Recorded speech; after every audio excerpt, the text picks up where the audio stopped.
Clase número 14. Continuamos en esta hermosa hora con esta hermosa enseñanza de lo que es la cristología de alta crítica. Nos toca ver en este momento el Getsemaní. ¿Qué sucedió en Getsemaní? Según lo que yo entiendo de lo que está escrito en la Biblia, según lo que yo percibo, el Espíritu Santo abandona a Jesús en el Getsemaní, o del Getsemaní en adelante. Ya les voy a dar algunas razones. Era una pequeña propiedad cercada por un huerto, entre árboles frutales y varios arbustos que se encontraba al pie del monte de los olivos. El término Getsemaní en sí significa prensa de aceite, y aplicándolo a la vida de Jesús en Getsemaní fue por lo que él pasó. Su alma fue totalmente procesada, desmenuzada, para que tuviera lugar la obediencia. En Getsemaní, Jesús no solo fue tentado por el diablo, también fue probado y confrontado por Dios. En la carta a los Hebreos nos refleja este cuadro que fue difícil para Jesús. Vamos a ver qué dice el texto. Hebreos 5, 7 y 8 dice: y Cristo en los días de su carne, ofreciendo ruego y súplicas con gran clamor y lágrimas al que le podía librar de la muerte, fue oído a causa de su temor reverente. Y aunque era hijo, por lo que padeció, oído, aprendió la obediencia. ¿Saben lo que es eso? Que Jesús tuvo que venir a aprender la obediencia. El Dios que todo lo sabe, que todo lo puede, que todo lo ve, tuvo que aprender la obediencia. Wow. ¿A cuánto les gusta obedecer aquí? Díganme en todo, sí. Qué calidad, ¿verdad?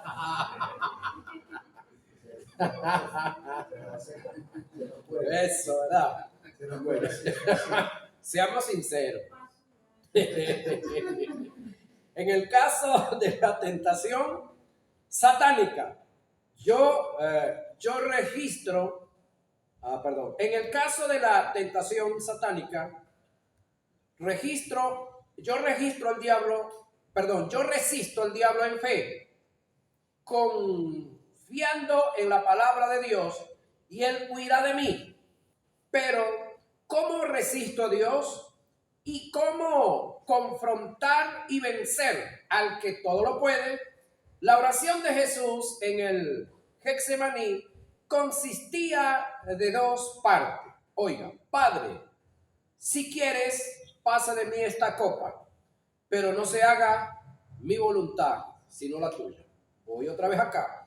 Padre, si quieres, pasa de mí esta copa. Pregunto yo, ¿quería el Padre pasar esa copa? ¿Por qué no quería? Porque ya estaba escrito, no escrito como tal, pero ya estaba decidido en una reunión. Cuando el Verbo decidió hacerse carne, ya estaba decidido que él como hombre tenía que pasar y estar en el Getsemaní y pasar por todos los padecimientos. Ya estaba establecido. Entonces, de que Dios quería, bueno, creo que quería salvarte a ti y a mí.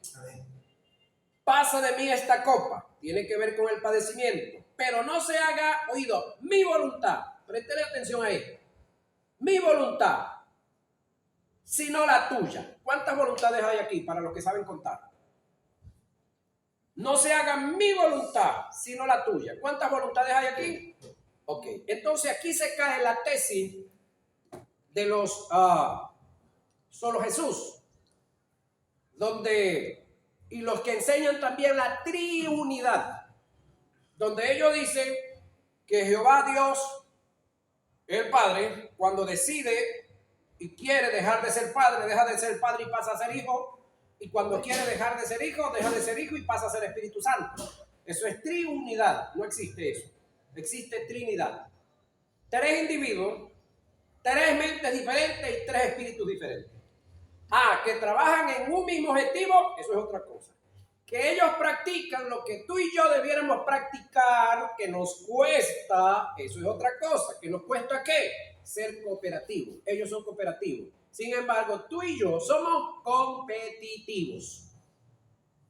Entonces la diferencia está que queremos entender a Dios con nuestra competitividad. Y Dios no es decir, Dios Padre, Dios Hijo y Dios Espíritu Santo no son competitivos, ellos son cooperativos. ¿Están aquí o se fue? Ajá. Entonces, el gran detalle es que acá en el Getsemaní hay 2 mentes. No se haga mi voluntad. La voluntad de Jesús en ese momento estaba débil. La voluntad de Jesús en ese momento estaba triste. Estaba en agonía. Sin embargo, la del Padre, ¿cómo estaba? Sólida, firme, ubicada. Sabía todo lo que tenía que padecer su hijo, pero sabía lo que había del otro lado. Su hijo también lo sabía, pero su alma, que es la que está hablando aquí, no lo quería aceptar. Aunque lo sabía, no lo quería aceptar. Por eso es que el espíritu está dispuesto, pero aquí el alma es la débil. Ok, pasa de mí esta copa. Registra el deseo de Jesús, el cual no fue escuchado por el Padre. Pero no se haga mi voluntad, sino la tuya. Registra el total quebrantamiento y el acceso de la voluntad de Jesús en obediencia a la del Padre.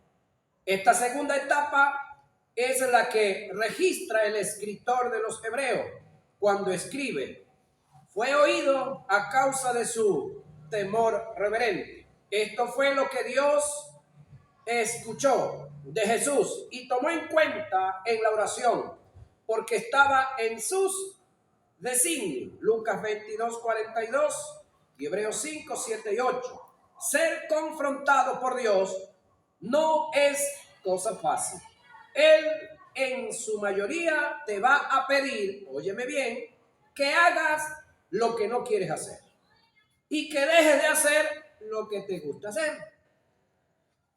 El encuentro con Dios y su voluntad produce grandes conflictos en el alma que nos llevará a intensas agonías, teniendo luchas intensas que solo nosotros podemos librar. Más nadie las puede librar. Las tenemos que librar, ¿quiénes? Nosotros, solitos. Porque en este momento que Jesús está orando aquí, estaba como a un tiro de piedra. Un tiro de piedra que usted agarra una piedra y lo tira a donde llegue. Así estaba él de los discípulos de él que estaban más cercanos a él. Y lo más tremendo es que luego que él termina la oración acá, él pues interrumpe la oración y se va a ver dónde están sus amigos. Los consiguió roncando, dormidos, cansados, agotados, extenuados. ¿Por qué razón? Hay de paso, despreocupados. ¿Por qué razón?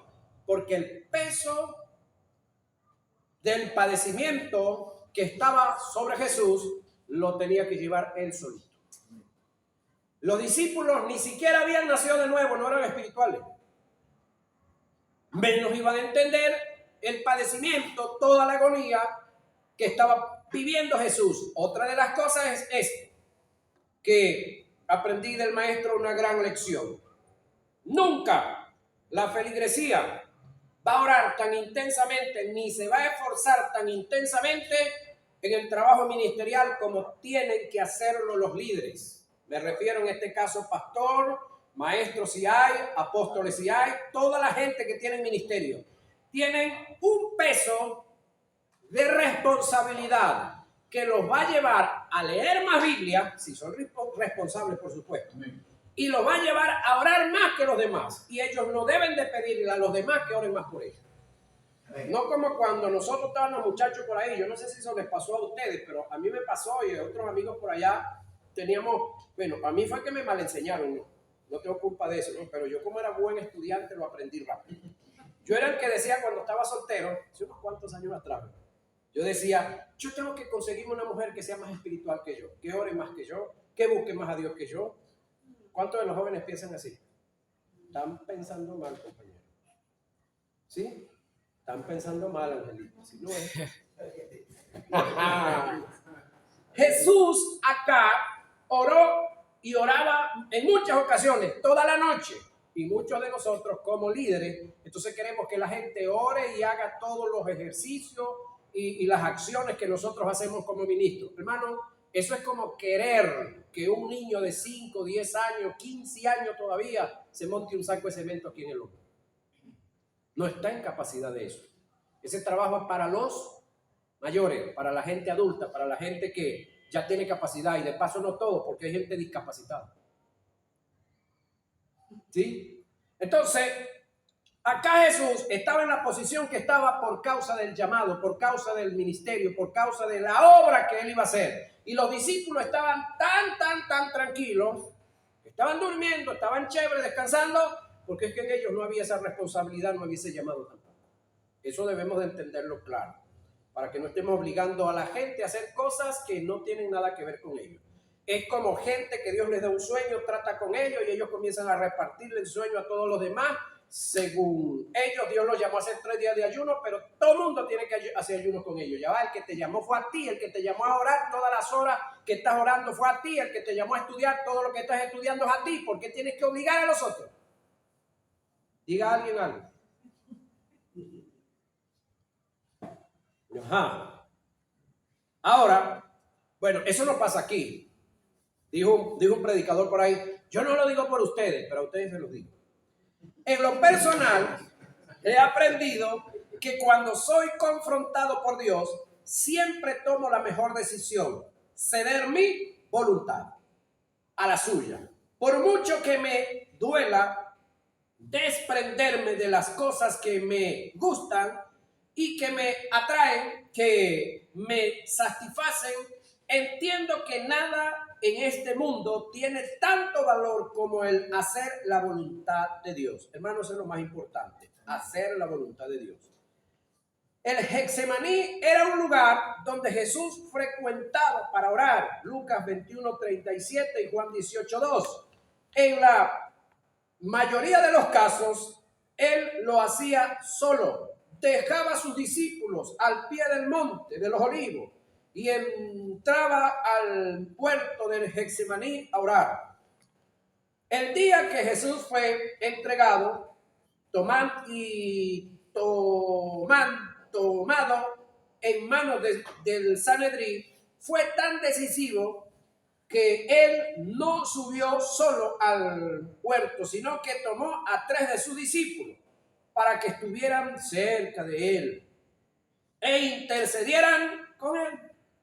Cuando Jesús expresa, así que no habéis podido, oiga, velar conmigo 1 hora, Mateo 26:40, señala la necesidad que tenía, hablando el alma, de una intercesión a causa de su agonía. Él se sentía solo, quizás un poco confundido, totalmente turbado y angustiado por todo lo que le sobrevenía. Comenzó a sentir una agonía psíquica hasta el punto que exclamó: tengo una tristeza que me está causando la muerte. Así lo expresa el texto original. El término agonía del griego es agonía, que indica una extrema tensión emocional y angustia. Lucas 22:44. Según algunos historiadores, Cristo oró en la forma más humillante, como lo hacía todo judío. Se postraba sobre sus pectorales y su rostro en tierra. Tanto fue el sufrimiento producido por esta agonía que la Biblia describe su autor como grandes gotas de sangre, o su sudor como grandes gotas de sangre. Cabe resaltar y tomar en cuenta que el término utilizado para gotas de sangre es troimboi, aimatos, que indica una sangre espesa, coagulada. La historia médica registra algunos casos en los que la intensa agonía mental se ha visto acompañada de transpiración de sangre, producida por la ruptura de vasos sanguíneos como consecuencia de la presión sanguínea por una subida de tensión. Esta sudoración de sangre es afecto de una reacción por la sangre que se retira del corazón en casos de extremo pavor.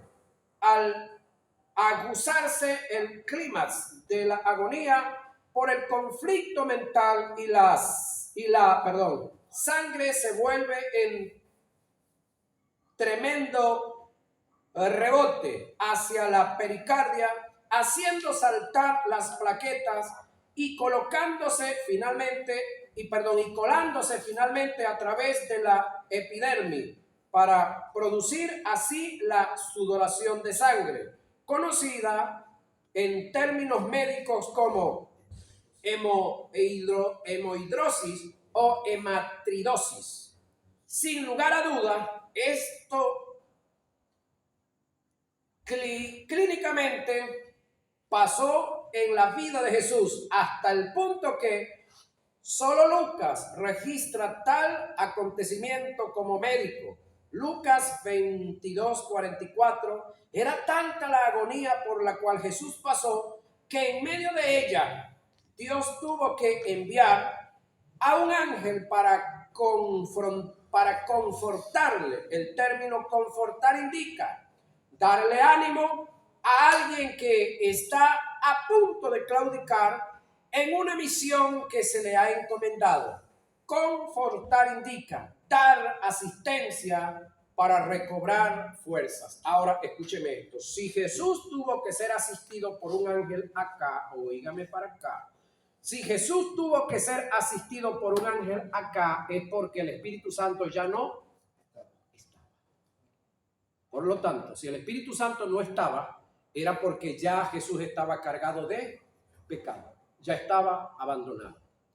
Algo parecido en el desierto, en el desierto lo asistió un ángel porque el Espíritu Santo no estaba, pero no porque estaba cargado de pecado, sino porque Jesús tenía que pasar su proceso probatorio en la tentación, Mateo 4 y Lucas 4. Pero acá no me dice más nunca que ya el Espíritu vino y estuvo en Jesús, ya que estaba totalmente solo. Entonces, si está solo es porque está cargado de pecado. Ahora, ¿quién lo cargó de pecado? Es decir, ¿quién quitó el pecado de la raza humana y lo encaramó sobre Jesús? Hablando criollito aquí.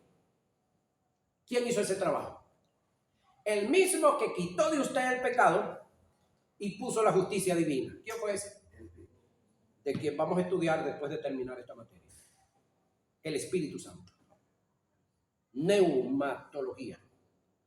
Ahora, así podemos decir o deducir que la aflicción y la agonía de Jesús era tan intensa que si Dios no envía al ángel para confortarle, es posible que Jesús no hubiese podido superar la prueba.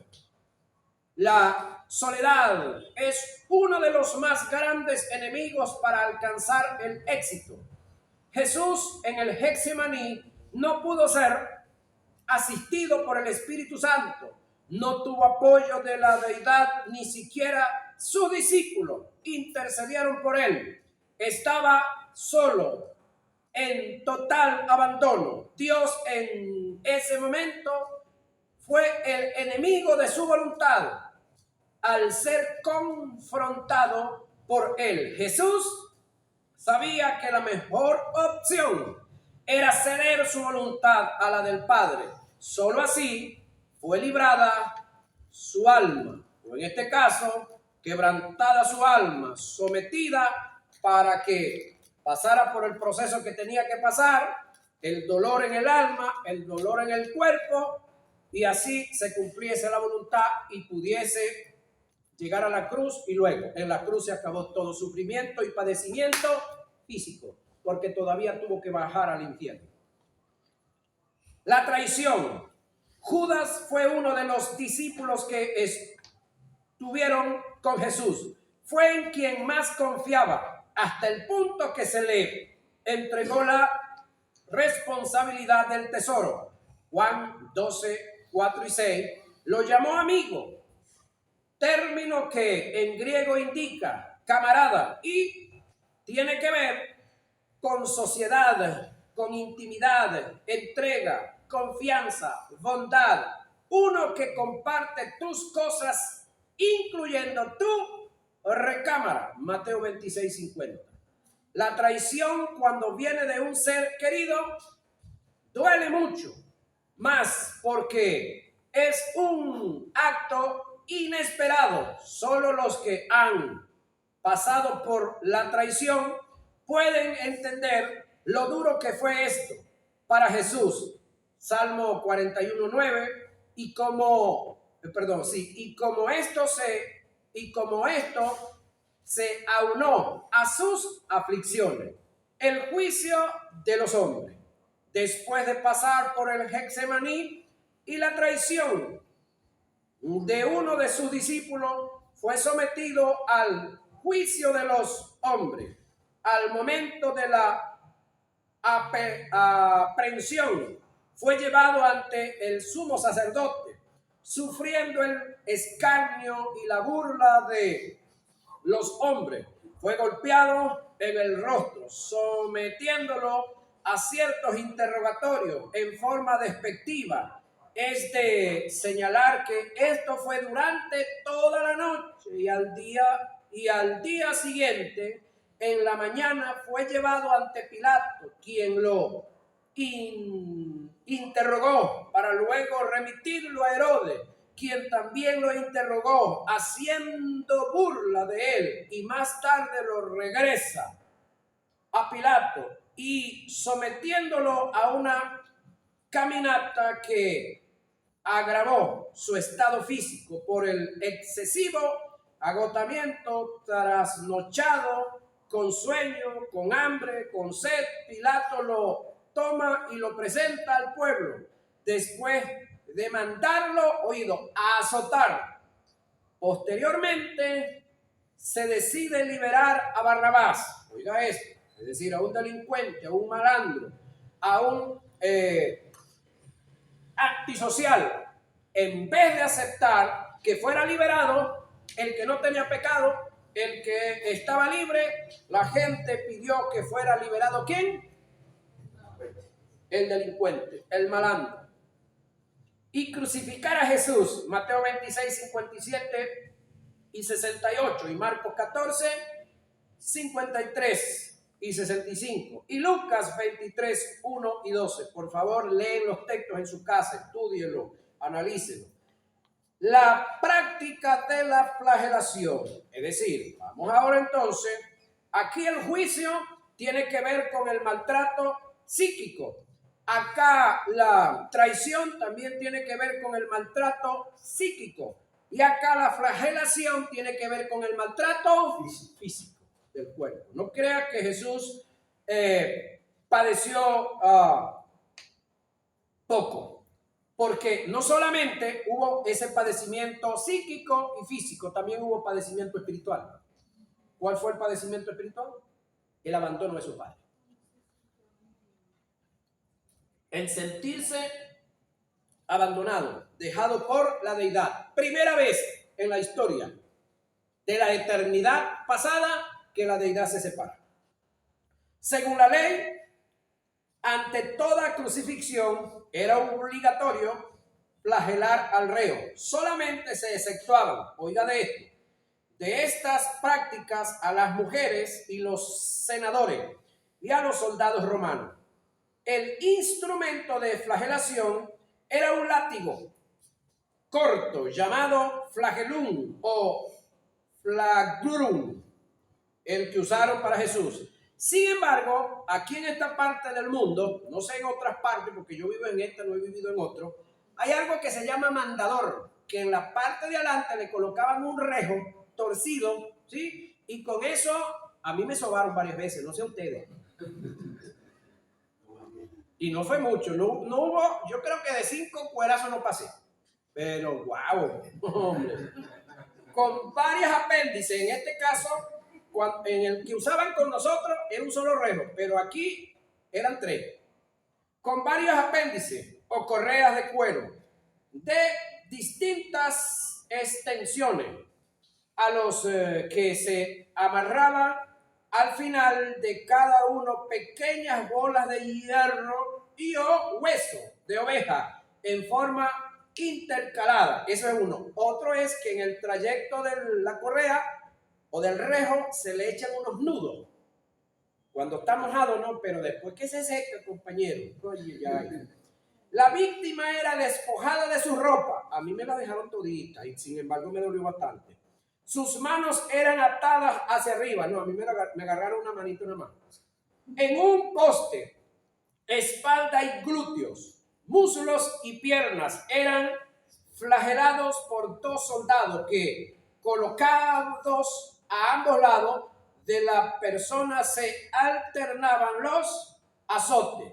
Debemos tomar en cuenta que quienes flagelaron a Jesús eran verdugos, hombres especializados en la materia, con una mente cauterizada, sin estado de conciencia. Ellos tiraban el látigo hasta partir el alma de una forma indolente. El daño influido por los azotes dependía de donde se colocaran los verdugos. ¿Cuántos verdugos eran? 2. Por lo tanto, había 2 látigos. Por lo tanto, cada verdugo lo que echó fue 20 cueracitos. Pero 20 por 2, 40. Y por 3, 120. La intención de las flagelaciones no era causar la muerte, sino torturarlo para que muriera a largo plazo en la cruz. Por esta causa, el verdugo debía tener buen cuidado de no aplicar el castigo en las zonas más vulnerables del cuerpo para lograr su propósito. No debía dirigirse a la cabeza del reo, estómago ni hígado en el costado derecho, como tampoco a los testículos ni a los riñones. Esto indica que las flagelaciones dadas a Jesús cayeron sobre un mismo lado, en su espalda y glúteo. Además, los pedazos de metal o huesos que estaban en los extremos del látigo produjeron profundas contusiones y heridas hasta rasgar la carne al caer sobre la humanidad de Jesús. Y no solamente que caían así, sino que cuando caían alaban. Cuando los huesos se metían, arrancaban el cuero. Tomando en cuenta que a Jesús no lo flagelaron los judíos, sino los romanos, podemos deducir que no le dieron 40 latigazos, sino 120. Es decir, fueron 40 cuerazos, pero el látigo tenía 3 puntas, 120. Esto es 40 por 3. Agregando a esto le colocaron una corona de espinas en una de las partes más sensibles del ser humano, sobre la cabeza. Las espinas tenían la propiedad de succionar la carne. Además, golpeaban con una vara, oiga, sobre la corona. Escuche la expresión, sobre la corona, hundiendo aún más las espinas, produciendo un intenso dolor de cabeza, conocido como migraña aguda. No conforme con esto, según lo registra Isaías 53:2, Jesús fue golpeado en el rostro. Sin embargo, quedemos un poquitico aquí atrás. Golpeaban sobre la corona. Quiere decir que no era meramente aquí, era un casco, porque si golpeaban sobre era un casco que tenía de espinas arriba. Entonces, no era aquí nada más aquí. ¿Sí? No conforme con esto, según Isaías 53:2, Jesús fue golpeado en el rostro por los soldados hasta el punto de quedar completamente desfigurado, perdiendo su humanidad y su parecer. Isaías relata que todos los que iban a la cruz escondían de él su rostro. Tal era el asombro y el espanto que les producía. Isaías 53:3. Era tanta la desfiguración ocasionada al rostro de Jesús que camino al Gólgota habían mujeres que lloraban por él, haciendo grandes lamentos. Lucas 23:27. Y el lamento era producto del asombro que le causaba el cuadro macabro en el que Jesús se encontraba. Camino al Gólgota. La severidad de la flagelación a que fue sometido, con su intenso dolor y la gran pérdida de sangre, debió dejar a Jesús en un estado de pre-shock. El abuso mental y físico cometido en contra de él por parte de judíos y romanos, así como la falta de alimentación, de agua, cargado de sueño, contribuyeron a debilitarlo físicamente. Por lo tanto, desde el punto de vista médico, sus condiciones físicas antes de la crucifixión debieron de ser extremadamente críticas y comprometedoras. La costumbre en los tiempos de Jesús era que el condenado a la pena capital relativo a la crucifixión debía cargar su propia cruz, desde el sitio de la flagelación hasta el de la ejecución, fuera de los muros de la ciudad. Esto indica que Jesús caminó aproximadamente medio kilómetro con el madero a cuesta, cuyo peso era de 70 kilos, según los registros según los registros de Juan. Jesús cargó el madero por completo. Simón de Cirene solo le ayudó, cargando la cruz por un extremo en la parte de atrás. Lucas 23, 26 y 19, 17. Oiga esto. Cuando Jesús va de camino al Gólgota y lleva la cruz, es decir, va en una intensa agonía, intenso dolor, este individuo que le ayudó a cargar la cruz, ¿era de dónde? Eso pertenecía a qué parte. Actualmente, Libia. Era un libio. Un gentil fue el que le ayudó a Jesús a llevar la cruz. Es decir, un judío llamado Jesús llevaba la cruz, pero quien le ayudó en su dolor, en su agonía, a llevarla fue un gentil. Él nunca la soltó. No es que él le cargó la cruz, no. Le ayudó a llevar la cruz. ¿Quién?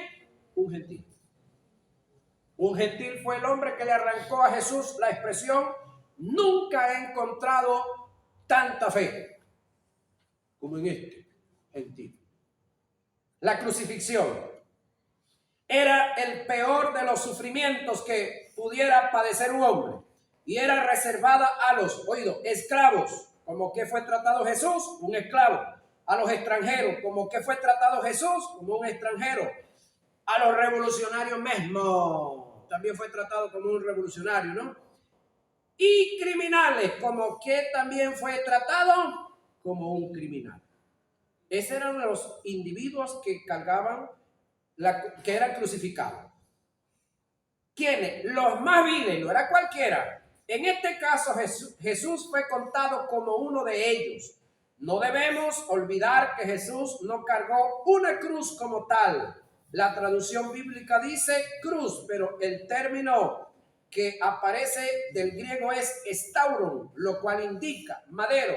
El estauron era clavado en forma horizontal sobre uno que estaba en forma vertical en el Gólgota, cuyo nombre era Patibulum. Clavado el estauron sobre el Patibulum se formaba la cruz. Por lo tanto, Jesús cargó fue el estauron, no la cruz. Aquí tienen razón unos amigos que son conocidos como los testigos de Jehová. Si usted no sabía, ellos defienden esta tesis y tienen razón. Pero en la que ellos se pelan es en la que yo les dije cuando vimos la primera materia. ¿Se recuerdan? Juan 19, 26, si mal no recuerdo ahorita la cita, donde el amigo Tomás dice, si no viere la señal de los clavos y metiere mi mano en la herida de los clavos, 2 veces lo dice. Entonces, si dijera del clavo, fue crucificado como ellos dicen, pero como dice de los clavos, entonces tiene que haber sido clavado de esta forma. Es decir, un clavo para cada mano. ¿Estamos ubicados? Sin embargo, Jesús no cargó la cruz, eso es una verdad, cargó fue de la cruz el estauro, el horizontal, porque el patibulum estaba allá, esperando el otro. Sin embargo, ese nada más pesaba 70 kilos. ¿Se puede imaginar el otro? Que de paso es más largo. Al llegar al sitio de la crucifixión, el reo era colocado sobre el madero, estauron, tendido en el suelo. Las manos podían ser amarradas o clavadas de una vez. En el caso de Jesús fueron clavadas. Según algunas investigaciones en el aspecto físico, los clavos eran generalmente colocados con mayor frecuencia en la muñeca y no en las palmas de la mano como nos lo muestra. Aquí, en esta partecita aquí. No aquí, porque aquí se podían rajar. Pero aquí no hay rajadura de nada. Entonces, no en las palmas de las manos. Debido a que el peso corporal rasgaba las manos y el cuerpo no se mantenía en la cruz. Los clavos de hierro eran introducidos entre los huesos llamados carpos y radio, o entre el espacio de los huesos carpos y sus ligamentos, muchas veces sin quebrar los huesos. Este fue el caso de Jesús, pero produciendo un intenso dolor al atravesar los músculos, ligamentos y nervios medianos, lo que produce parálisis de una porción de la mano, disminución de la circulación sanguínea, isquemia, contracciones, dolores y calambre. Hay que tomar en cuenta que los clavos eran cuadrados con la punta roma, con una longitud aproximada de 8 a 13 centímetros de diámetro. Para clavar los pies se hacía el apoyo usado para esto, atravesándolos con un solo clavo de hierro que pasaba entre el primer y el segundo espacio metatarsiano, en el lugar justo de la unión del metatarso. Esto indudablemente producía la perforación del nervio pedio, rama del tibial anterior, y las ramificaciones profundas del tibial posterior, el plantar interno y el plantar externo, los cuales eran dañados también por el clavo, produciendo intenso dolor y dificultad al tratar de apoyarse. Aunado a esto, para fijar la espalda del crucificado al madero, se dislocaban las coyunturas que están a la altura del brazo con el omoplato, produciendo separación de las extremidades, causando intensos dolores. Y esto lo hacían fijando una de las manos al extremo con un clavo y del otro extremo con una cuerda se ataba la otra mano, por la muñeca, y haciendo presión en sentido contrario, jalando hasta causar la dislocación. Es decir, de aquí, jalaban hasta que esto hace así y se sale aquí. Y el brazo queda dislocado. Eso pasó en la vida de Jesús. Ahora, de esa manera no había cómo hacer fuerza para tal cosa. Y entonces la espalda quedaba pegadita.